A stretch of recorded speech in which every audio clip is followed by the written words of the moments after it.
Hey everyone, it's John here from MCKAY, back with another video, and this video is going to be me looking into Tom Wilson getting suspended for 7 games for boarding. And this is the big thing I'll discuss, and just to open it up, I was actually wrong in evaluating this situation. And it came with Hockey Night in Canada, Saturday night, Elliotte Friedman talking about it, that the NHL was looking specifically into the impact, the severity of the impact, and the boarding perspective. So that changes things, because in terms of the hit itself, it was hard to evaluate contact, when it happened, initial contact. Obviously, we know he hit the head. We know he hit the head with the shoulder, the elbow, everything coming up, right? But it was the initial contact. He drove through the chest, pushed up, and we'll look at it. I'm going to do this video in a different way than I have in the past with suspensions. I'm actually going to look straight at, I like the fact that they made a video, and I haven't seen it yet, the player safety video, and they actually break it down. So let's look at it, and you guys discuss, obviously, in the comments. Leave a comment. Please subscribe if you're new and smash the like button. So Tom Wilson, 7-game suspension for his hit on Brandon Carlo. So let's take a look at it.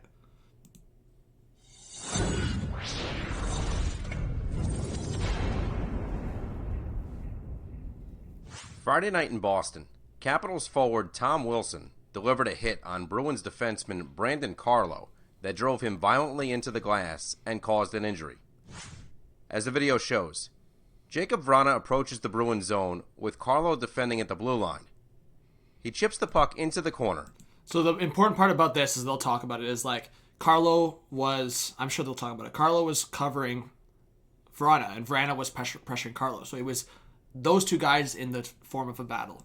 And both players pursue the loose puck on the forecheck as Wilson moves in support.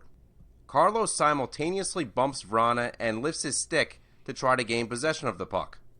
As he does so, Wilson moves down from his support position to pressure Carlo. With the puck bouncing in Carlo's skates as he attempts to locate it, Wilson approaches from outside his field of vision and delivers a high, hard hit that makes direct contact with Carlo's head, driving it violently into the glass and causing an injury. So as you can see, as I was saying, so hands pushing up, you have, again, it wasn't so much elbow, if it was obviously shoulder and then hand. So you can see the push up with the contact, and the event, I guess the impact after is the head being pushed up, right? It's just different perspectives of this hit that you have to look at. I mean, I'll discuss with my thoughts after watching this video, but I was wrong in saying that I thought it was going to be 2 to 4 games because of Wilson having the gap of 18 months. But the NHL, again, we'll hear in the video, if they do discuss it, and Elliotte Friedman talked about it, they weren't really looking, and they didn't really care about the 18 months. He was a repeat offender regardless, and he obviously got the 20 games, and then it reduced to 14 games. But, yeah, that's the perspective. This is boarding. The boarding rule states that a boarding penalty shall be imposed on any player who checks or pushes a defenseless opponent in such a manner that causes the opponent to hit or impact the boards violently or dangerously. On this play, the combination of Carlo's battle with Vrana, his head being low as he looks for the puck, and Wilson's angle of approach combined to leave Carlo in a position where he is defenseless. Through no fault of his own, he is in a position where he is unable to brace for contact, anticipate the hit, or... Yeah, so just, I mean, that's what I was saying. The big thing is people want to argue it is Carlo looking the other way, the blind side perspective. That's what people, I mean, that's why I said, for people that were saying it wasn't a suspension, I was in a tough call where I was like, you know what? Personally, I want this to be a suspension, but I'm trying to look at the other perspectives of the NHL, and this is the biggest problem this year with the NHL, is the lack of consistency. I think anyone watching this video right now can agree with me. There's been no consistency, right? One call is like, okay, there's no call, no suspension, and then this. Obviously, like I said, Tom Wilson is a repeat offender, but over the last 18 months, he hasn't done something, so you have to look at 2 different perspectives. But is this more the perspective that Tom Wilson is Tom Wilson? That's his name. That's what he's kind of put himself as in the NHL, tagged him with, and he's kind of that dirty, gets to the line kind of player, and he goes over the line sometimes. So Tom Wilson, has he created this environment for himself? Yeah, I mean, fans would say they don't like him. If you're not a Capitals fan, you probably don't like Tom Wilson. So just to kind of continue the video, but the whole perspective, yeah, he's looking away. Protect himself in any way from Wilson, who is approaching from outside his field of vision. It is important to note that we agree with the Capitals' argument that at this point in the play, Wilson could deliver a hit on Carlo that does not result in supplemental discipline. We acknowledge their assertion that it is common for NHL players to legally deliver hits on unsuspecting or vulnerable opponents. I also just want to say to all the Capitals fans or certain fans that are going to say, okay, so what is Wilson, like, what else is he supposed to do? If you just rewind here, again, Wilson's not an idiot. He knows what he's doing in some sense. Maybe it's not the most intentful thing ever, but he's pushing on the front of Carlo where it's going to be some contact with his head regardless. Where if you look at where Carlo is shaped up, again, then it's on the other side of, like, it could be a dangerous hit from behind. But there's a perspective there where Carlo can be hit from his side. And for Carlo, that would still hit because it's at his ribs area or back of the shoulder. But there's space there where if you're Wilson, that it is common for you NHL can hit. players. Look how much contact he didn't make from the side. There's a lot of space there where he can make contact at the side of Carlo.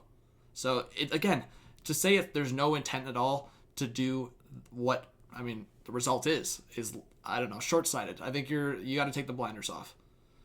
To legally deliver hits on unsuspecting or vulnerable opponents. While there are aspects of this hit that may skirt the line between suspendable and not suspendable, it is the totality of the circumstances that cause this play to merit supplemental discipline. What separates this hit from others is the direct and significant contact to a defenseless player's face and head, causing a violent impact with the glass. This is a player with a substantial disciplinary record, taking advantage of an opponent who is in a defenseless position and doing so with significant force. To summarize, this is boarding. Carlo suffered an injury on the play. Wilson has been suspended 4 times and fined twice during his 543-game NHL career. The Department of Player Safety has suspended Tom Wilson for 7 games. Okay, so I think this is the big conversation that's happening right now. And Department of Player Safety, we talked about the NHL, they're very inconsistent at times. My point here is this. I think Tom Wilson deserved a penalty on the play. That should be no debate. I think he deserved a look at it. I think he deserved some kind of discipline. I think we've decided, and a lot of us have come to the conclusion that yes, a fine is a discipline, but not enough in most cases like this. So I agree with him being suspended. I think I'm on the side of, it's tough. I'm on both here. I think, you know what, with a guy like Tom Wilson, maybe it's never enough because he just keeps on doing things over his career. It has been 18 months. He did learn. Anyone that's saying Tom Wilson didn't learn, he peeled off a lot more. He made better, obviously, decisions with his hits. And sometimes it was borderline, but to not get anything for 18 months, he was more disciplined. So he did learn. And hopefully he will learn after this. Because I'm just looking at the perspective of in a vulnerable state, in a vulnerable position, and in the blind side kind of spot there in the corner, it's a tough one. It's a tough one to look at. So I think when you do make that kind of hit and you follow through on a decision of not really slowing up and following through with a hit that leads into the face, you need to get suspended for it. So for me, I was saying I would not agree if it was over 5 games. That's what I said. I've been watching and looking at a lot of stuff over the last hour. I'll say I'm wrong. I was wrong in a way, but I'll also say I think there's some hits this year that I've seen that have gone unnoticed or just have been overlooked and barely a penalty, or if a penalty, then no suspension or no look at it from the Department of Player Safety. So it's a little disappointing on that aspect. I think Tom Wilson's name was really kind of focused on this, and that's a good and bad thing. The problem with that is if they're just going off of that, then a lot of other players that maybe, this is their first time doing it, we'll give them a little fine, or we'll give them a little, it should just be recognized as, okay, either this is just no in general, and yes, if a player has significant history with doing this kind of stuff, then we give them more games. So they did give a couple suspensions and fines lately. Blishfield, they gave it to Pesci with the fine. So we're talking about a 2-game suspension for a guy that was just new in the NHL, and then 7 games for Tom Wilson. So I'm looking at all things considered now. I don't think anyone should have a problem with this. If you're on the side of still saying Tom Wilson should get more than this, I'm sorry, then you have something's up. Like, I respect everyone's opinions, but you need to look at the bigger picture. This is a 56-game season. 7 games, if we're talking about an 82-game season, this is basically the equivalent of like 14, 15-game suspension. Obviously, like mathematically, it's a little lower than like 12, 13 in terms of percentage.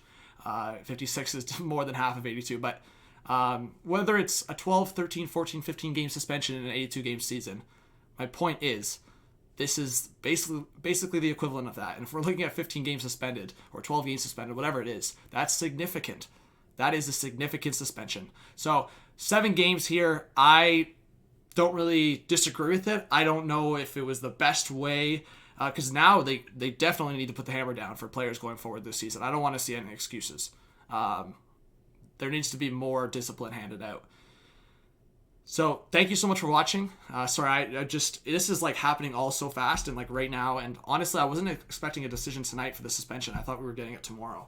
So just kind of making the call. I was a little wrong. I think if they are going to be consistent going forward, that I hope that they nail them. They nail them when they do something like this. Because again, I was looking at the perspective when I said, man, it's borderline. Like, can they suspend him? Are they going to do a couple of games? I thought they were looking more at a legal check to the head. And while he made contact to the head, it's not a legal like head hit because he made contact and then followed through. It was because of the boarding, the severity of the contact, and like just a disregard for the player's safety in a blindside position. So that's my perspective. So thank you so much. Please subscribe, drop a like, leave a comment with your thoughts. This was John from MCKAY Hockey. Follow me on Twitter, Instagram, TikTok if you'd like, and to more YouTube videos and streams. Have a good one.